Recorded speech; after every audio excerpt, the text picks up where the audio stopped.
Hello and welcome to the FMCC webinar, The Transformation of the Facility Manager, presented by Dr. Dean Kashiwagi. Next slide, please. Everyone has been muted for audio quality, and this presentation is being recorded. If you have any questions, please type them into the chat box or question box. We will go over them during the Q&A portion at the end of the webinar. Also, if you want a PDF copy of the PowerPoint, it is available for download under the handout section on your control panel. Next slide, please. The FMCC provides many services to the FM community, such as Ask the Expert, Find a Consultant, Locate a Speaker, and online educational resources. You may find more information at their website, fmcc.ifma.org. Next slide, please. When you exit the webinar, there will be a short survey. We do encourage you to take that survey. The FMCC board does look at that feedback. Next slide, please. Okay. I've covered this already. Okay, next slide. And I do want to thank our sponsors for sponsoring the FMCC. ISS, Greg Moore, Daikin, FEA, and Marcus Grohl. Next slide. Okay, at this time, it is my pleasure to introduce our guest speaker today, Dr. Dean Kashiwagi from Arizona State University. He's inspiring, engaging, and a tireless educator and researcher in the best value approach for more than 2 decades. Dean is a respected advisor and mentor within the facility management community, construction arena, government sector, and academic circles.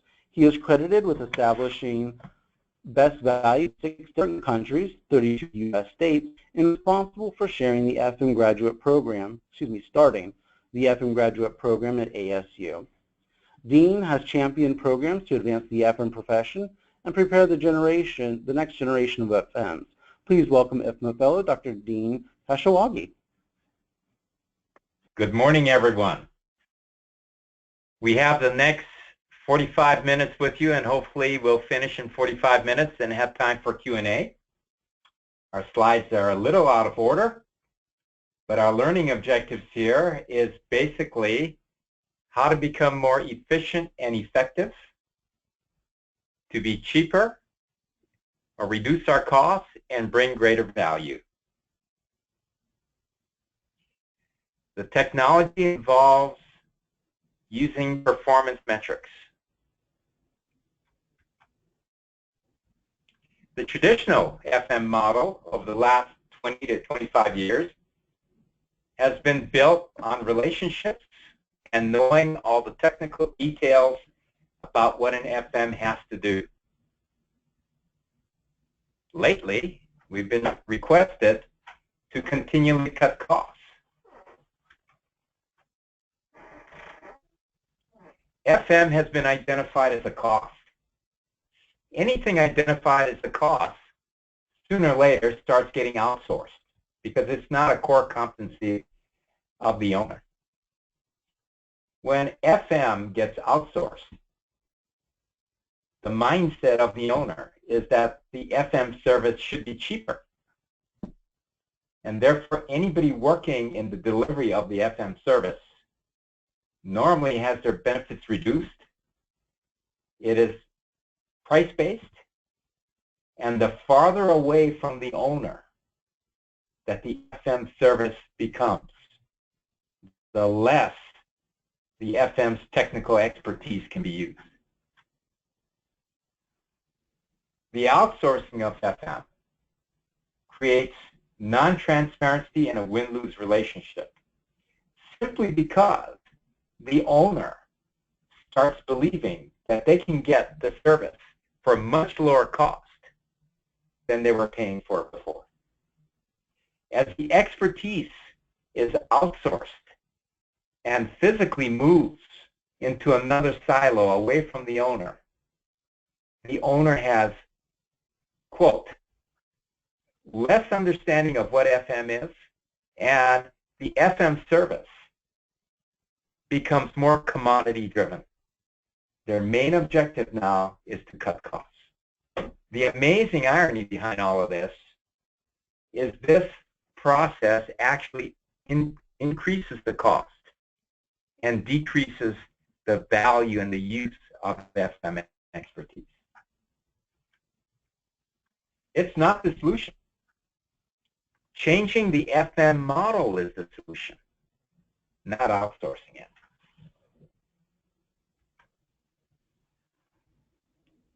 Somehow, when we talk about new technology and what is going to help us become more professional, it always has a requirement to make it simpler and minimize risk.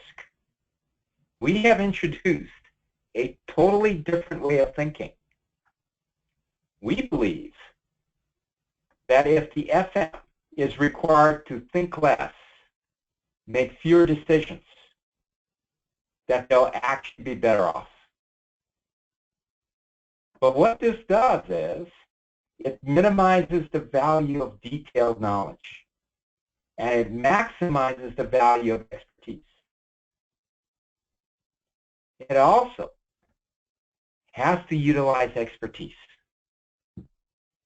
and it minimizes the need for the actual FM who is delivering the service, whether it be outsourced or in-house. It minimizes their need to manage, direct, and control. We take a look at technology. We look at night vision goggles. It allows the soldier to see farther. It's easier to see, but it doesn't really change his thinking. The Autopilot system makes it easier for the experts to do their job. It increases value, but actually requires the experts to know less. And now we're moving to the autonomous cars, where the cars actually mitigate risk by minimizing the need for the driver to think and make decisions. This is the value of technology. Now, what kind of technology can we use and apply it to the delivery of FM services that makes it easier for the FM, forces them to think less and make fewer decisions, but has a dramatic increase in quality, value, and they're going to do it at a lower cost because that is a requirement of the FM environment. Well, we can look around and see what's going on in reality in the manufacturing sector. Everyone is going to robotics. There was a Dutch plant and a Chinese plant, both creating the same product. One requiring of people, the other one being fully automated. I can predict that the one that will create better value at a lower cost is going to be the automated option. It's a picture that is one of my favorites, and it's a picture of the Tesla plant in California. And looking at this manufacturing floor, I believe there's one individual who's controlling the whole floor. So what's going on here? In the future, anything that can be automated, anything that can be controlled by an information system will also be automated. The only thing left for the actual human mind to actually add value is where the human mind can minimize the need for their thinking and utilize expertise. So what we're going to do here is we're going to introduce an off-the-wall idea. What we're going to say is that FM of the future will be thinking less, making fewer decisions, and utilizing expertise in a transparent environment to deliver maximum service to the owner and minimize the cost by utilizing the expertise. Now you can kind of understand where we're going with this when you think about how the FM stays professional. The closer the FM is to the owner, the more impact they will have, and the more they'll be able to use expertise to minimize the cost and improve the quality and the performance. The farther away the FM goes from the owner, and the more people that are in between the owner and this FM as the FM moves farther away, which we call outsourcing, the less professional and the less opportunity the FM will have to actually utilize expertise. Can the owner control the FM services? No. Can the FM services control the owner? No. Can the FM actually control the services that they're bringing in? No. How is risk mitigated? And how are the performances of the FM services improved? It is by creating transparency. The FM's job in the future is to create transparency. What is transparency? Transparency is when everyone has to think less and talk less, but everybody can understand what's going on. When we create transparency, we minimize the decision-making of everyone. Instead of depending on relationships now, which includes trust, and which includes more time, which includes talking more, we're going to use performance metrics.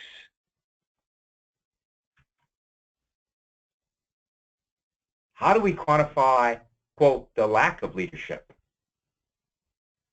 It's when all these items are observable. And if you can look at some of these, you begin to realize, as I move around and I talk to FM chapter after FM chapter, many times I see more vendors today than I see actual FMs. And the reason given for the FMs not participating is that the FMs are too busy. They don't have time. They have too much work. This is not the right environment if the FMs are to become more professional in the future. Everyone knows that the answer for the FM is to become a leader and not a detailed technical person.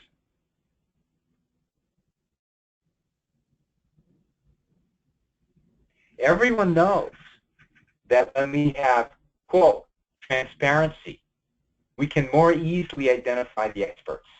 The value of expertise goes up. And what we have done is looked at, well, if experts create transparency, if experts make it simple, if experts use metrics, what do non-experts do? They pass detailed information. They try to form relationships. They do the exact opposite of experts. Experts create transparency. Non-experts create non-transparency. Leaders want to utilize expertise to create transparency. So the FM of the future environment will have the technical experts who really can do their job well, the leaders who set this environment to create transparency, and the experts who make and maintain machines and systems that automate everything else that can be automated.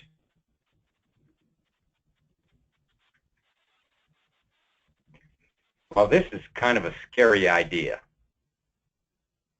Many people are saying, oh my goodness, the environment is changing.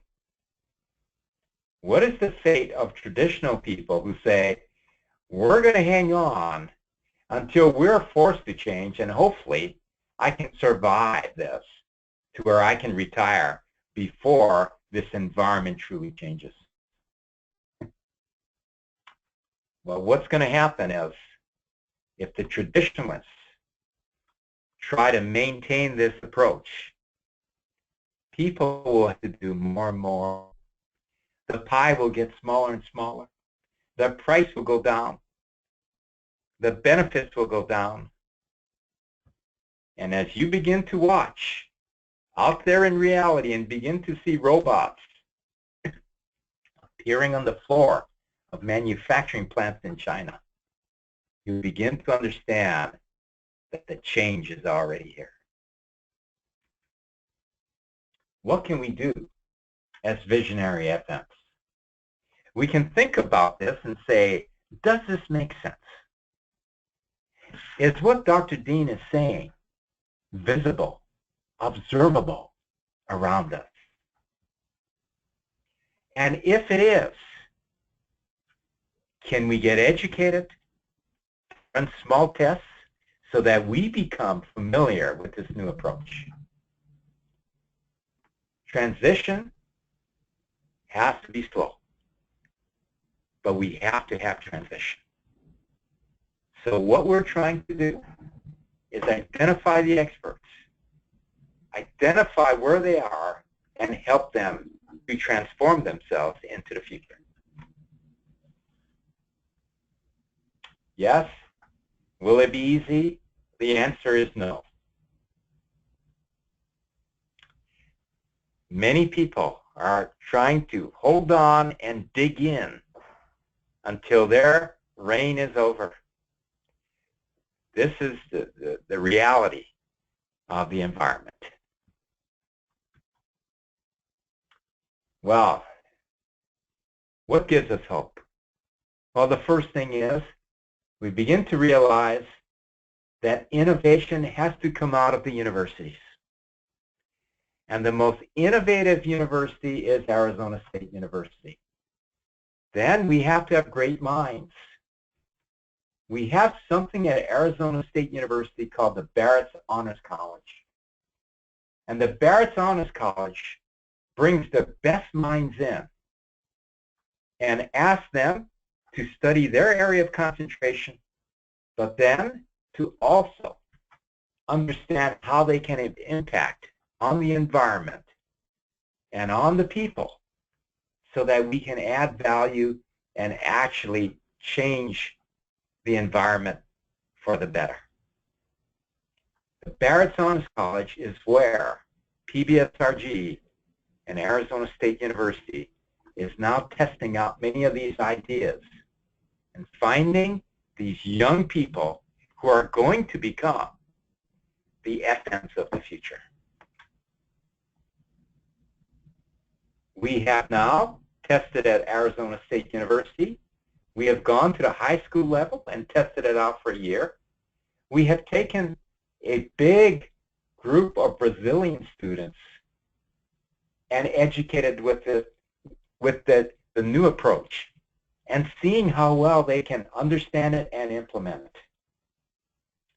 And this summer, we're going into the areas where high schools may be having a difficult time because kids are being forced to think too much, memorize too much.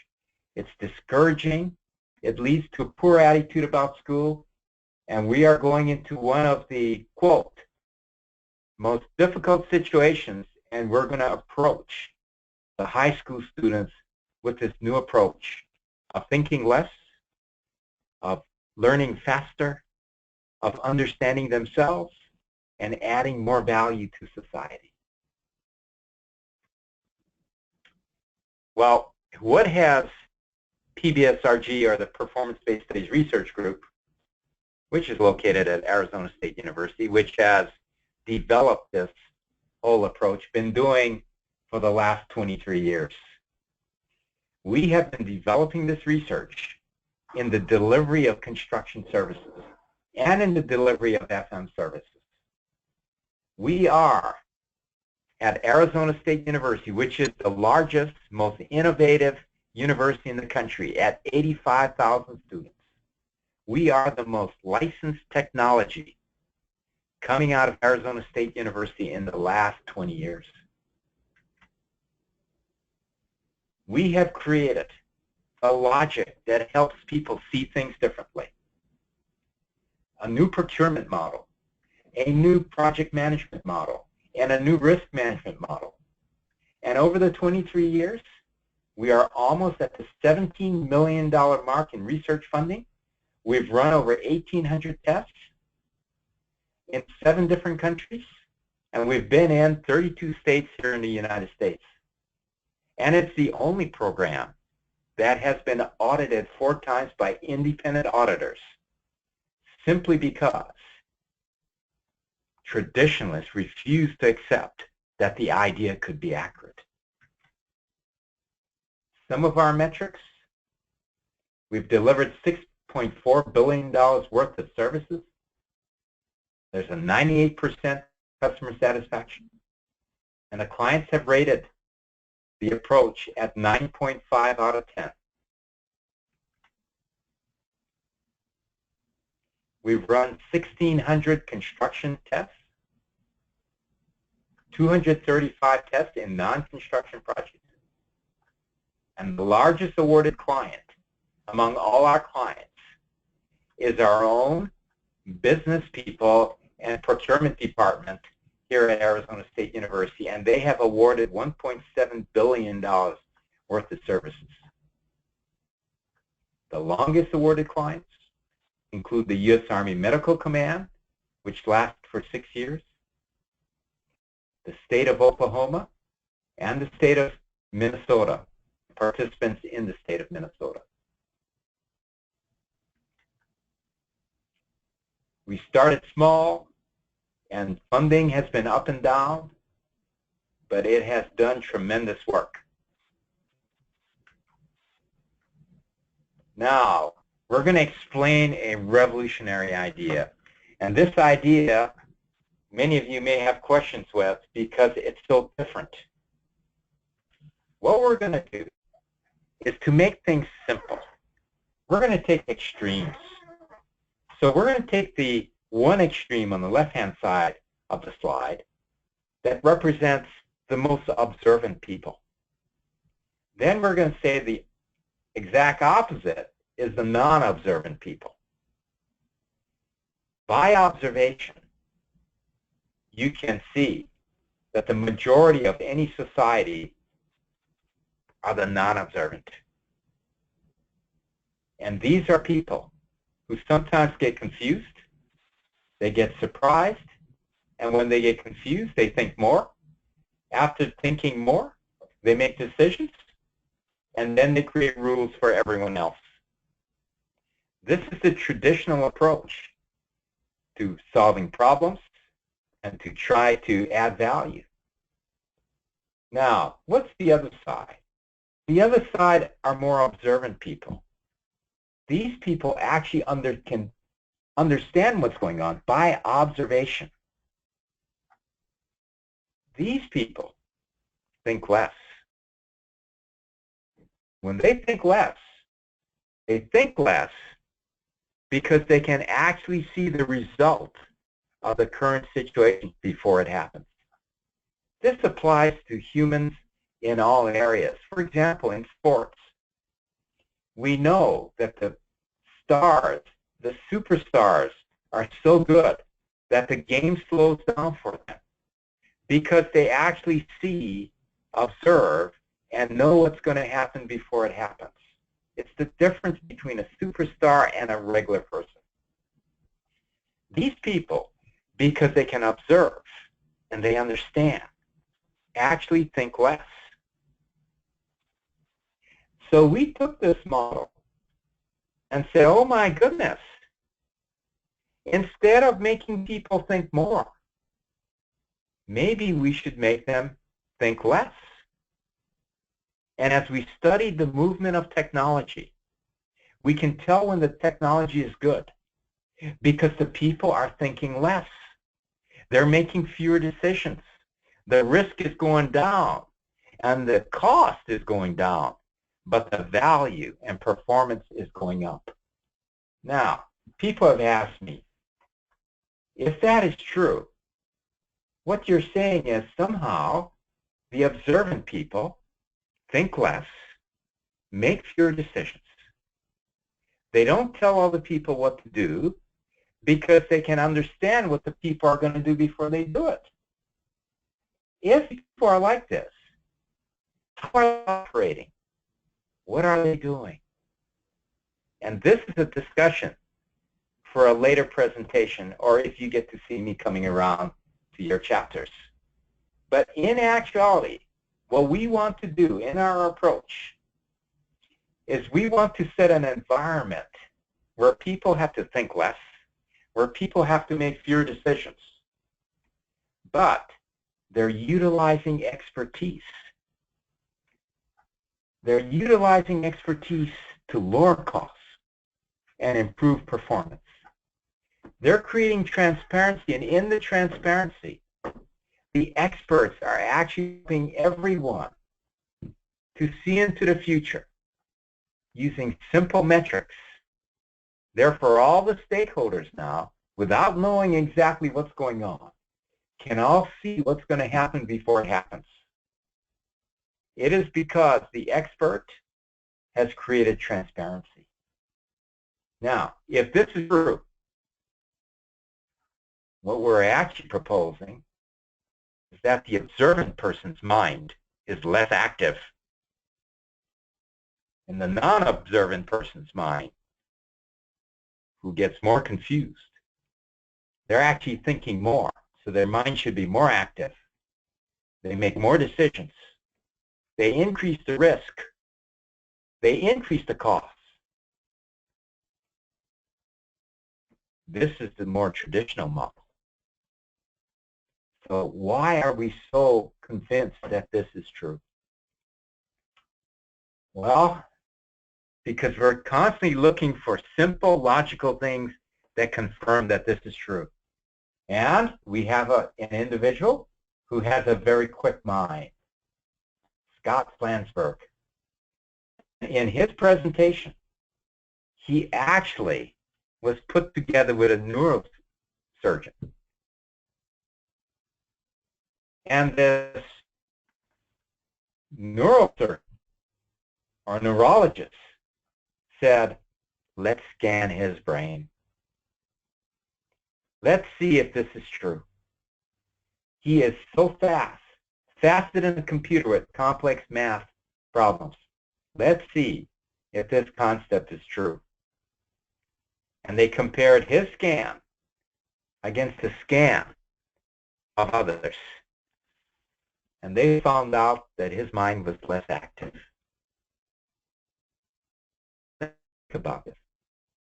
When people can observe, when people can create transparency and they can actually see, and they can know what's going to happen before it happens, their minds become less active. The stress goes down. They can see more, and they can offer more value. And then we had another educational visionary. And he said, in studying the brain and studying how people learn,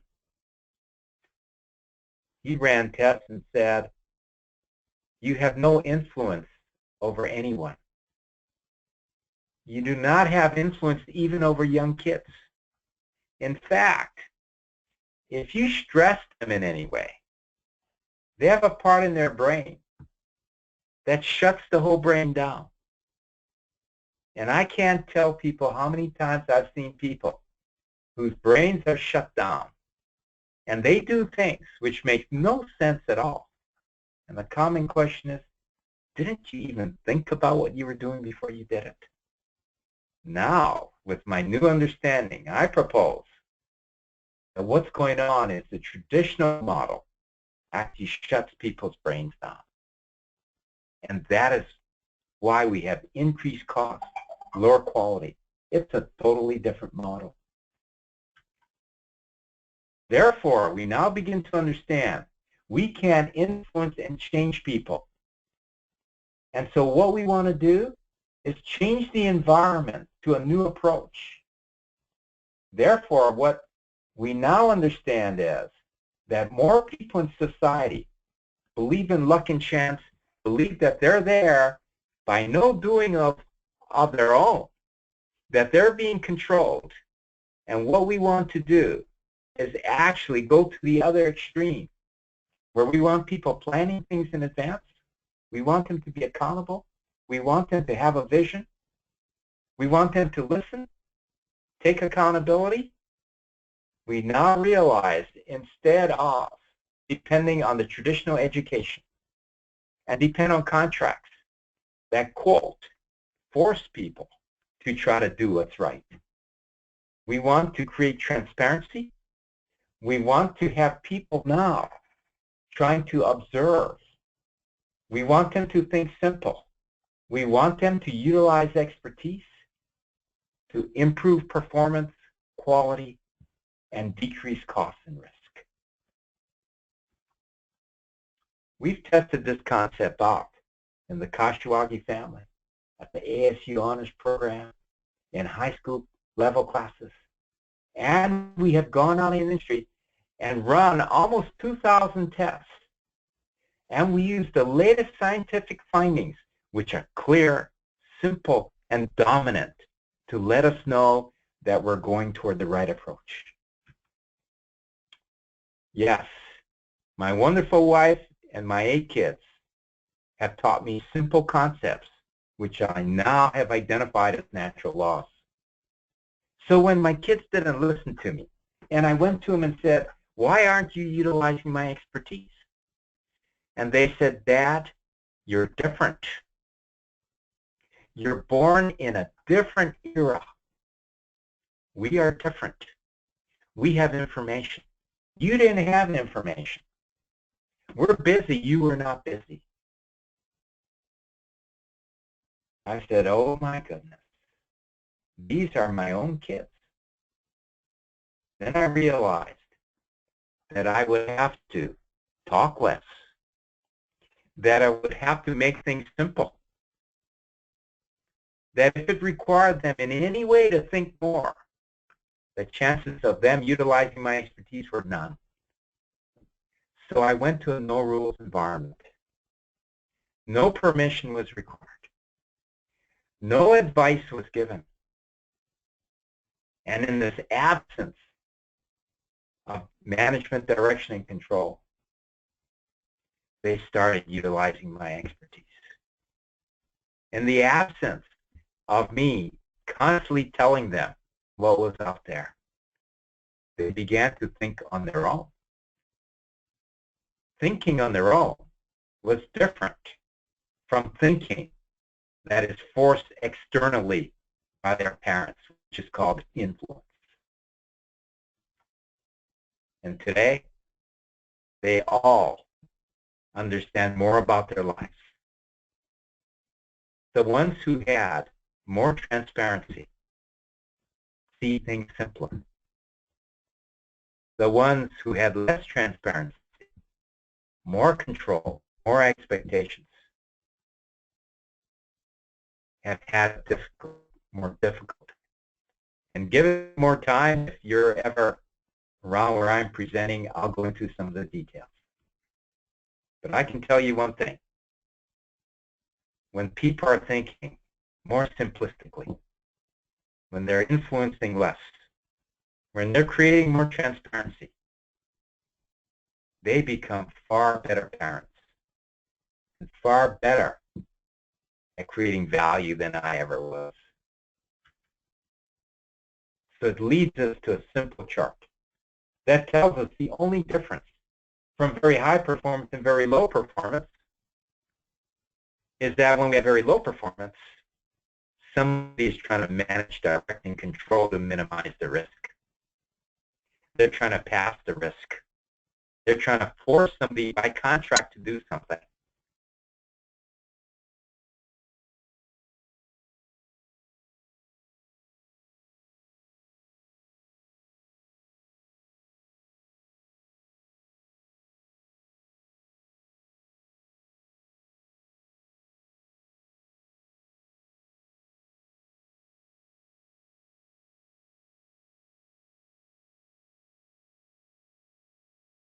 Slower than it is in the manage, direct, and control area. Where do we have it? Which one is the traditional model? It's in the manage, direct, and control. It forces the FM to know everything. It forces the FM to be able to tell the expert vendor what to do.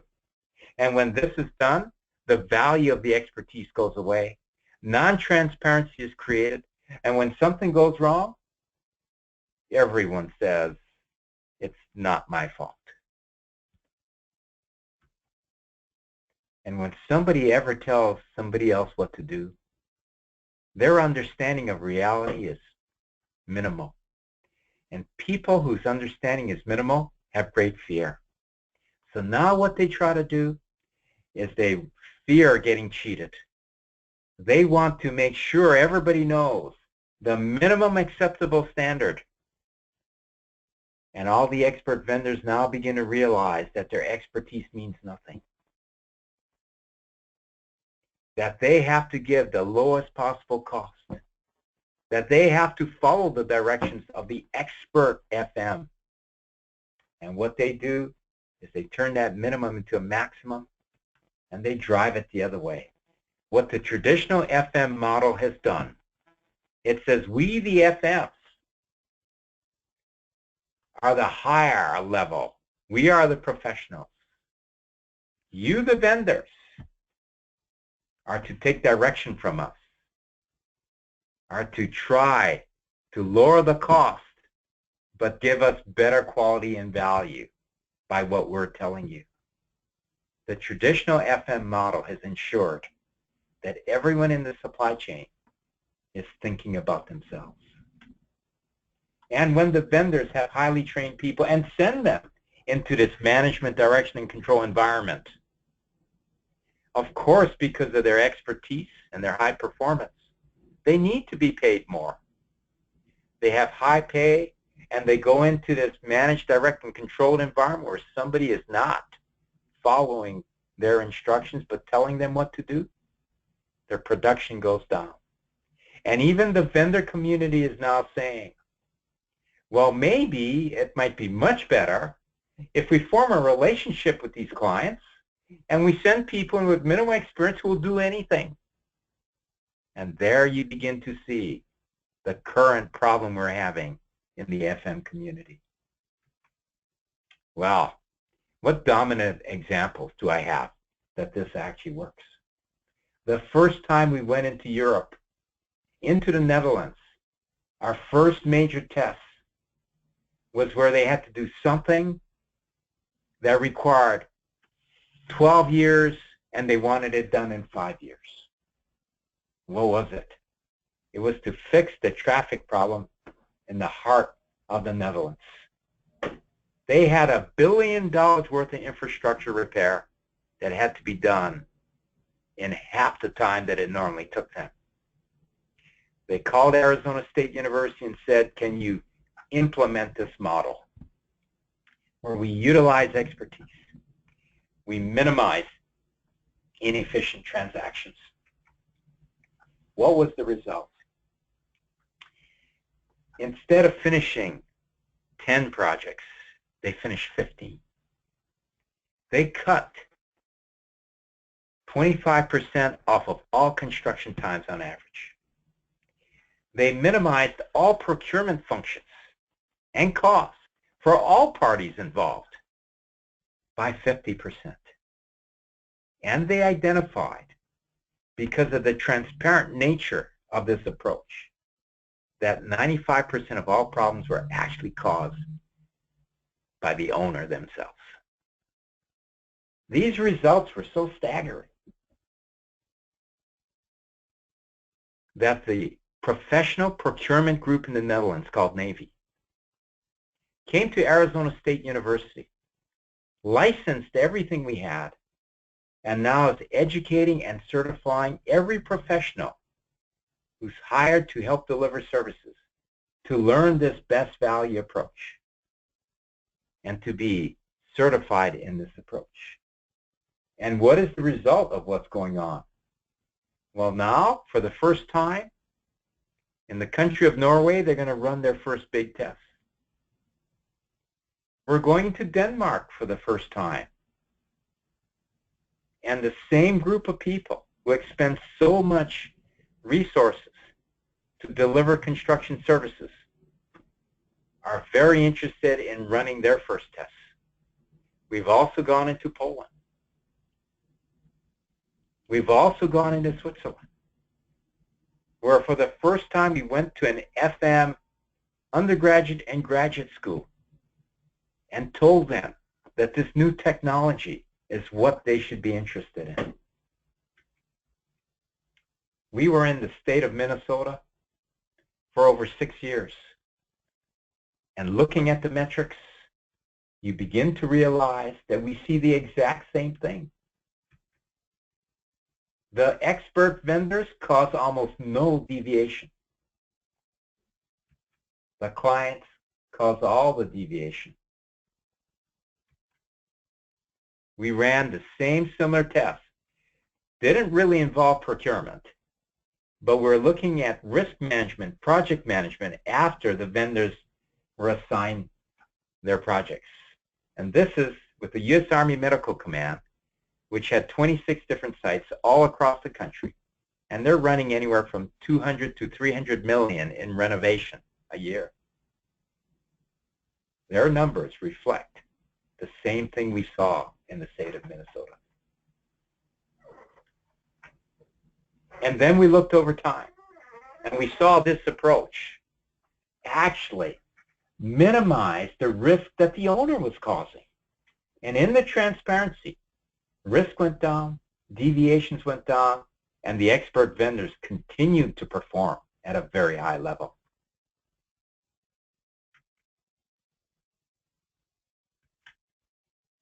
Well, let's go to a much more simplistic example. Now, we have a group called ADEQ, which is the state group into environmental quality projects. And they came to us and said, our model is broken. We need some help in becoming efficient and effective. So we said, why don't we run a little test? Let's see what the difference is. So they said, we always create these short lists where we bring expert vendors in and we rotate them off the short list. We know it takes us about $100,000 to create this short list. Let's run it your way. Wow. It cost less than $4,000. They were amazed. Then they said, okay, we're into project management. We want our project managers to do more with less cost. Is this possible? So we ran this approach for a year, and we looked at the results. After the year, the project managers increased their capacity by 140%. The contractors performed more work in less time, and everyone was satisfied. Then someone said, you know, I still don't believe this.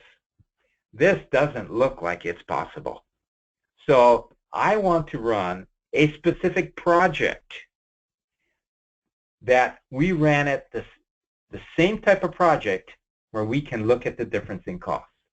And we propose, there are no two projects exactly the same. But if you can identify a project that you did and a project that hasn't been done that look exactly or almost exactly the same, we'll do it. The results. The cost was less than half.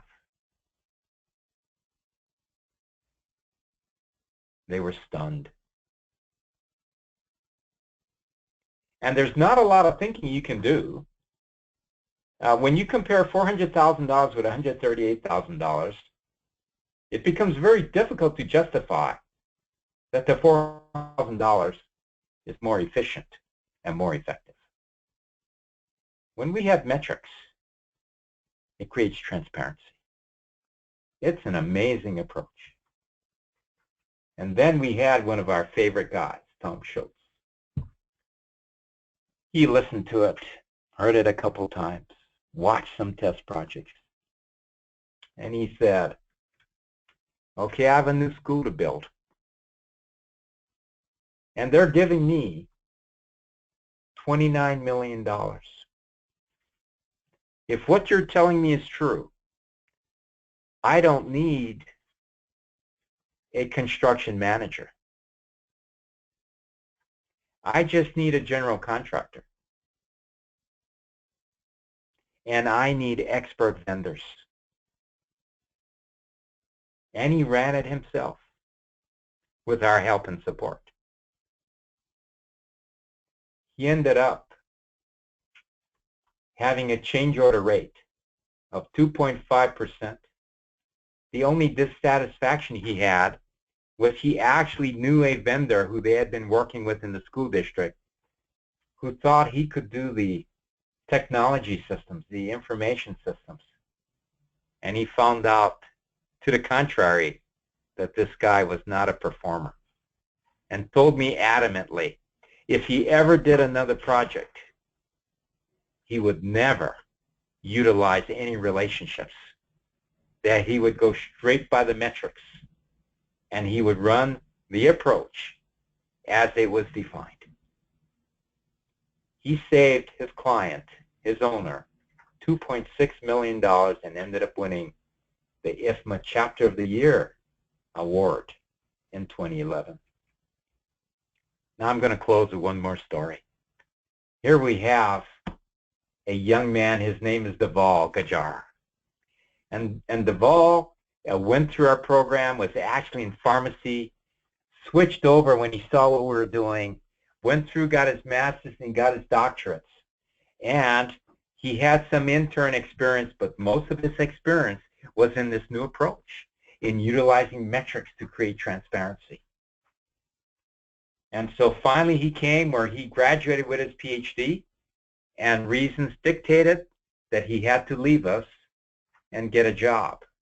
And he looked around, and he found an owner, and this owner was Harkins Theater. And this owner says, we know that PBSRG office, they're pretty efficient. All of their people are downright impressive. You've worked there. We know you through the IFMA student chapter. We have a job opening.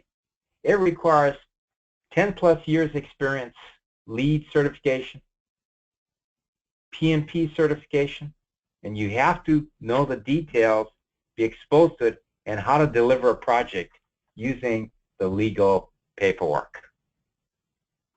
He went to the interview and he said, I've just worked as an intern.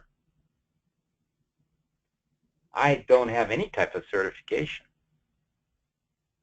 And they said, well, what can you do? He said, if it moves, if it talks, if it walks, I can measure it. I can tell you before it happens how much risk anything that moves will bring, whether it be your entire system, whether it be an individual, whether it be a project. I can use metrics to create transparency. I can make it simple. And I can mitigate almost all risk.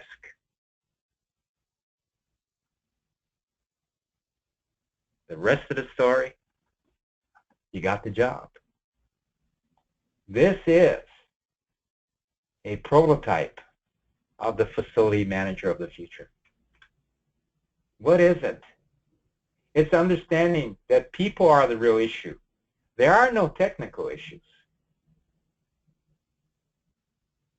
The people who can use logic, common sense, who can observe and identify accurately what's going on, this is the new FM model of the future.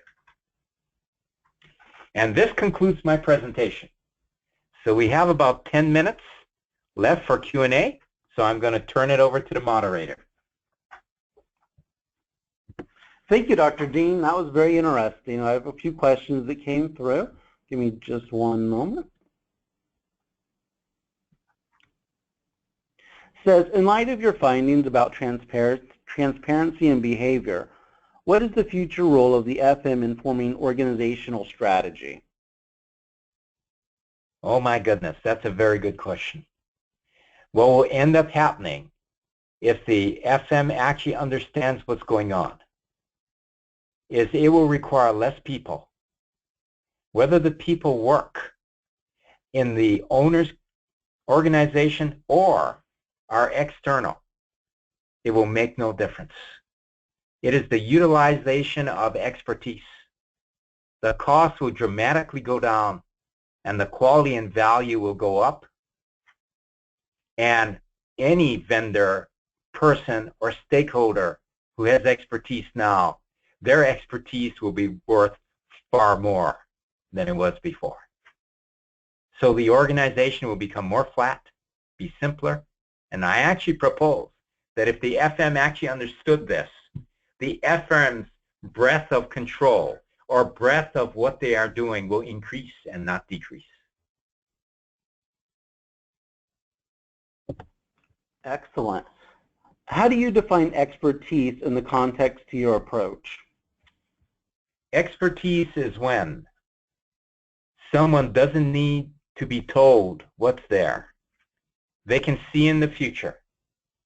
They use metrics to create simplicity for all the other stakeholders who don't have their expertise, and create transparency to make all the stakeholders accountable to utilize the expertise to lower costs and improve quality and cost.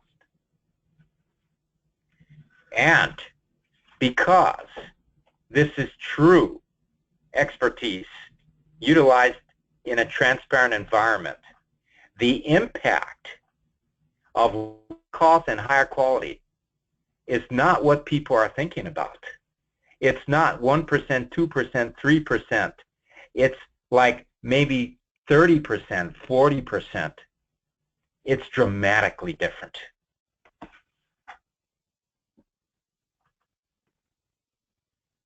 Very good. It says, does the maturity level of the FM organization define the success with this transformation? It does. It affects it. Because the more traditional the FM organization is, the more difficult it will be to utilize this new technology. The more open and flat the organization is, the easier it will be to utilize this technology. But in either case, if there is a visionary who actually understands, he can actually have an impact in either type of extreme organization.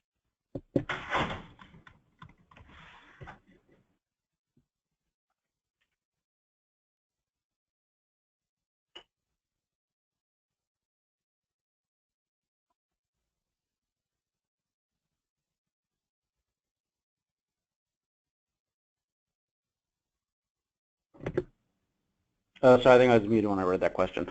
How do your findings apply to the development of the technical experts who future FMs rely upon? When experts really begin to understand this, they totally adopt the environment. I even propose that if the experts truly understand what we're saying, that regardless of the transformation in on the owner's side and the owner's FM, the experts will bring the great value, and the experts will actually help the FMs to understand on the owner's side. Because this is nothing more than creating transparency, utilizing expertise to lower costs and improve quality and performance.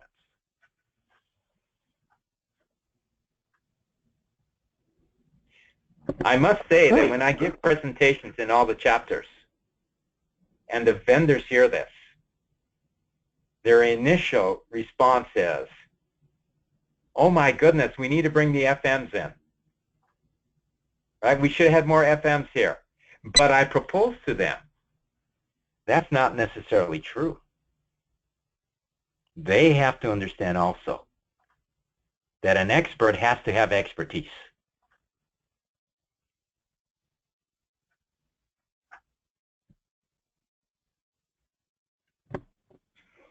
Great, thank you. I have one last question. It says, our vendors often come from traditional organizations. What can we do towards promoting our providers to be experts? It will take education. Now, they need to be educated. And also, the FMs must realize that if they're going to utilize expertise, they must also be a party in creating transparency, that they have to be accountable for what they do. It's the creation of transparency, the using of metrics to create simplicity that can identify the experts and have the experts act in the best interest of the owner, which is a natural law. Once you have transparency, once you utilize expertise, the experts will have to act in the best interest of the client or owner. We have actually tested this out and now realize that instead of changing people and forcing people to sign a contract, if we can create transparency, if we can create an environment now that makes people accountable, which is what transparency does, we can actually take vendors who are not truly experts, who get results like experts, simply because of the transparent environment.